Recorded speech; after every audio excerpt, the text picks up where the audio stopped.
اعوذ باللہ من الشیطان الرجیم بسم اللہ الرحمن الرحیم۔ حفظ القرآن بلا شک و شبہ بہت بڑی سعادت ہے، جس پر رسول کریم صلی اللہ علیہ وآلہ وسلم نے بے شمار خوشخبریاں سنائیں، اور یہیں وہ ذریعہ ہے قیامت تک قرآن مجید کی حفاظت کا۔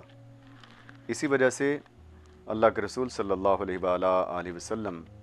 نے خود بھی قرآن مجید حفظ کیا، اور صحابہ کرام علیہم الرضوان کو بھی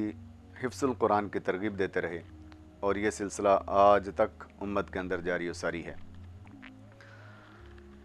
اللہ رب العزت کا یہ فضل ہوا کہ خالق کائنات نے اتنی بڑی کتاب ہونے کے باوجود اس کو یاد کرنے والوں کے لیے آسان بنا دیا، اور ہم دیکھتے ہیں کہ 6 سال کا بچہ بھی قرآن مجید کے 30 پاروں کو حرف بحرف اپنے سینے کے اندر محفوظ کر رہا ہے، اور ایک بوڑھا جو 60 اور 70 سال کا ہے وہ بھی جس وقت عزم مصمم کرتا ہے تو اللہ رب العزت اس کے لیے قرآن مجید کو یاد کرنا آسان فرما دیتا ہے۔ یہ رب ذوالجلال والاکرام کا خصوصی کرم اور خصوصی لطف ہے کریم آقا صلی اللہ علیہ وآلہ وسلم کی امت پر۔ حفظ القرآن کرتے ہوئے اور بالخصوص حفظ کی کلاس لگانے کے بعد بچوں کے رویوں کو دیکھتے ہوئے میں نے محسوس کیا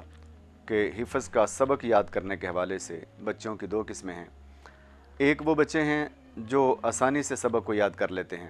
ان کو 10 لائنیں دی جائیں تو بھی یاد کر لیتے ہیں، 12 لائنیں دی جائیں تو بھی آسانی سے یاد کر لیتے ہیں، اور وقت کے ساتھ ساتھ ان کی لائنیں 20، 25 اور 30 تک چلی جائیں تو بھی آسانی سے سبق کو یاد کر لیتے ہیں۔ لیکن دوسرے وہ بچے ہیں جو سبق یاد کرنے میں ہمیشہ مشکل محسوس کرتے ہیں۔ یقیناً ایسے بچوں کو گائیڈ لائن کی ضرورت ہوتی ہے، لیکن عمومی طور پر دیکھا گیا ہے ہمارے مدارس کے اندر بچوں کو سبق یاد کرنے کے حوالے سے پراپر طریقے سے گائیڈ نہیں کیا جاتا۔ 2-4 مدرسے ایسے میری نظر سے گزرے ہیں کہ جہاں پر بچوں کو پراپر طریقے سے گائیڈ کیا جاتا ہے، لیکن عمومی طریقہ یہ ہے کہ بچہ قاعدہ یاد کرنے کے بعد کلاس میں بیٹھتا ہے اور اپنے طریقے سے سبق کو یاد کرنے کی کوشش کرتا ہے، اور جیسے اس کو یاد ہوتا ہے وہ یاد کرتا رہتا ہے۔ میرا ذاتی خیال یہ ہے کہ اگر بچوں کو 1، 2، 3، 4، 5 مختلف طریقے سبق یاد کرنے کے بتائے جائیں تو ان کے پاس ایک سے زیادہ آپشن ہوں گے، اور ان کے لیے کسی آپشن کا انتخاب کرنا اور اپنے لیے آسان راستہ تلاش کرنا انتہائی آسان ہوگا،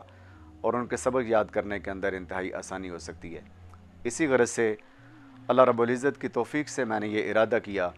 کہ حفظ القرآن کرنے والے بچوں کو سبق یاد کرنے کے مختلف طریقوں کے حوالے سے گائیڈ کیا جائے۔ میں جو سمجھ پایا ہوں وہ یہ ہے کہ قرآن مجید کے حفظ کا جو تقسیم ہے اس کو 4 اعتبار سے تقسیم کیا جا سکتا ہے۔ قرآن مجید کے سبق کو 4 طریقوں سے تقسیم کیا جا سکتا ہے۔ نمبر 1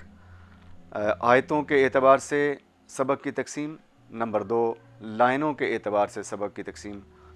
اور نمبر 3 وقت کے اعتبار سے سبق کی تقسیم، اور نمبر 4 معانی اور ترجمے کے اعتبار سے سبق کی تقسیم۔ اگر سبق یاد کرنے والا بچہ سبق یاد کرنے سے پہلے ہی ان تقسیمات میں سے کسی تقسیم کو اپنے لیے متعین کر لیتا ہے اور سبق یاد کرتا ہے قرآن مجید کا، تو اللہ رب العزت کے فضل سے قوی امید ہے کہ اسے سبق بہت اچھے طریقے سے یاد ہوگا۔ اگر سبق اچھا ہو تو پھر سب کی بھی کمزور ہوتی ہے، اور سب کی کمزور ہو تو پھر منزل کمزور رہتی ہے، اور وہ حافظ قرآن حافظ تو بن جاتا ہے لیکن اسے قرآن مجید یاد نہیں ہوتا۔ اس لیے انتہائی ضروری ہے کہ سبق پر بہت زیادہ محنت کی جائے اور اسے اتنے اچھے طریقے سے یاد کیا جائے کہ جس وقت بچہ سب کی سنائے تو اس کے اندر 1-2 سے زیادہ غلطی نہ ہو، اور جس وقت منزل سنائے تو اس کے اندر بھی 1 یا 2 سے زیادہ غلطی نہ ہو۔ اگر سبق کے مختلف طریقے بچے کے سامنے ہوں گے اور بچہ ان میں سے کسی اچھے اور آسان طریقے کو اپنائے گا تو یہ کمی اللہ تعالیٰ کی توفیق سے پوری ہو سکتی ہے۔ میں امید کرتا ہوں کہ میرے یہ بتائے ہوئے طریقے حفظ القرآن کرنے والے بچوں کے لیے اور نئے آنے والے بچوں کے لیے انشاءاللہ العزیز انتہائی کارآمد اور مفید ہوں گے، اور ان طریقوں کو سماعت کر کے بچے سبق یاد کرنے میں اپنے لیے آسانی محسوس کریں گے۔ السلام علیکم ورحمۃ اللہ وبرکاتہ۔